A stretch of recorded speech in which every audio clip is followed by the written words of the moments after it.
নমস্কার, কেমন আছেন সবাই? আশা করি সবাই ভালো আছেন, আমিও ভালো আছি। সকাল সকাল বাড়ির বাসি কাজ ছেড়ে চলে এসেছি ঠাকুর ঘরে। বাসি থালা বাসন ধুয়ে নিয়ে ঠাকুরের জন্য ফুল তুলে নিয়েছি। আজকে ছিল জন্মাষ্টমী, তাই জন্য থালা বাসন বার করে ঠাকুরের ধুয়ে নিয়েছি। আর এখানে দেখো গোপুসোনা স্নান করার জন্য জল নিয়েছি এবং পুজোর সমস্ত আয়োজন করে ফেলেছি। আর এখানে দেখো গোপুসোনা স্নান করছে। গোপুসোনার অঙ্গরাগ করেছিলাম জন্মাষ্টমীর জন্য। কেমন হয়েছে সবাই জানিও কমেন্টে। যতটুকু পেরেছি ততটুকুই করেছি।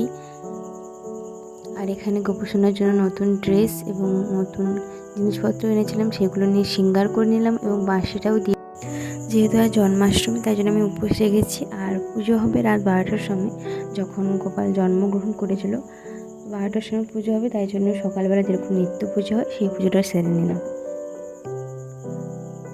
তো এখনও পুজো করা আর সব কিছু কমপ্লিট। এখন যাবো আমি রান্না করতে। তো এখানে আমি চলে এসেছি রান্নাঘরে, মা সমস্ত আনাজ কেটে দিয়েছে। আর যেহেতু নিরামিষ তাই জন্য অনেক কিছু রান্না হচ্ছিলো। আর সবার খাওয়া দাওয়া হয়ে যেতে তারপরে আমরা খাওয়া দাওয়ার পর সব কিছু মুছিয়ে নিয়ে ভোগ প্রসাদ বানানোর জন্য লেগে পড়েছি। এখানে ক্ষীর হচ্ছিলো, আর ক্ষীর করার সাথে সাথে আমি নারকেল করেছিলাম। তারপরে এখানে সবাই খাওয়ার জন্য তরকারি আর লুচি আর তালের বড়া হয়েছিল। তারপর সবাই খাওয়া দাওয়া হয়ে যেতে রাত 11টার সময় আমি চলে এসেছি ঠাকুর ঘরে। এখন গোপালের প্রসাদগুলো সাজিয়ে নিচ্ছি থালার মধ্যে। তারপরে এখানে গোপালের আগের পোশাক, মানে সকালে যে পোশাকটা পরেছিল সেটা খুলে নিয়ে রেখে দিলাম। আর তারপরে শঙ্খে আমি জল দিয়ে দিচ্ছি, কারণ বর্ষাকালে না শঙ্খের মধ্যে পিঁমড়ে মানে থাকে, তো তাই জন্য জল দিয়ে পিঁমড়েগুলো তাড়াচ্ছিলাম। আর তারপর দেখো আমি এখানে প্রদীপ জ্বালিয়ে নিচ্ছি। আর সমস্ত প্রায় টুকিটাকি যেগুলো প্রয়োজন সব কিছু নিয়ে নিয়েছি হাতের কাছে। তারপর আমি এখানে গোপালকে স্নান করাচ্ছি। প্রথমে পঞ্চামৃত দিয়ে স্নান করিয়ে নিলাম, সব কিছু পঞ্চামৃত মিশিয়েছিলাম। আর এই পঞ্চামৃত একটা পাত্রে ঢেলে নিলাম, যেটা চরণামৃত হবে। তো তারপরে এখানে গোপুসোনাকে গঙ্গা জল দিয়ে স্নান করে দিয়েছিলাম। তো ওখানে স্নান করানো হয়ে গেছে।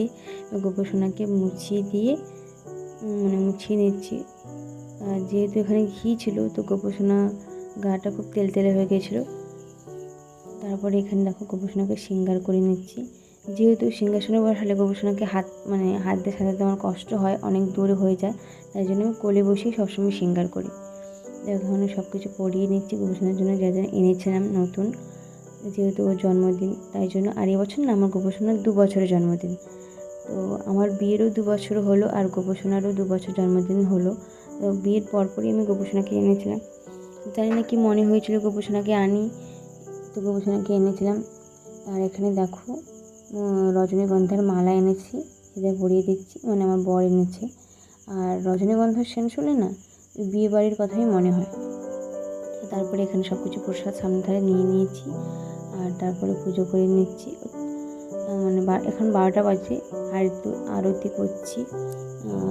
তো তার আগে আমি অষ্টতর শতনাম পড়ছিলাম, বই পড়ছিলাম বসে বসে, 12টা বাজেনি বলে। আর ওই ভিডিওটা তোমার দাদাভাইয়া করেনি, তখন ও একটু শুয়েছিল। তো এখানে দেখো 12টা বাজতে আমি সব কিছু দিয়ে আরতি করে নিচ্ছি। আর এই ছিল আজকে পর্যন্ত ব্লগটা। তো কেমন হয়েছে ব্লগটা সবাই কমেন্টে জানিও। আর নেক্সট কীরকম ব্লগ দিতে চাও সেটাও তোমরা কমেন্টে জানিও। আর আমার গোপুসোনাকে তোমাদের কেমন লাগলো সেটাও কমেন্টে জানিও। আর এখন আমার পুজো করা কমপ্লিট। এখন আমি প্রণাম করে গোপুসোনাকে ভোগ খাওয়ার জন্য বাইরে চলে যাব ভোগ খেতে দিয়ে। তো এখানে আমি প্রণাম করে নিচ্ছি। রাধে রাধে, সবাই ভালো থেকো।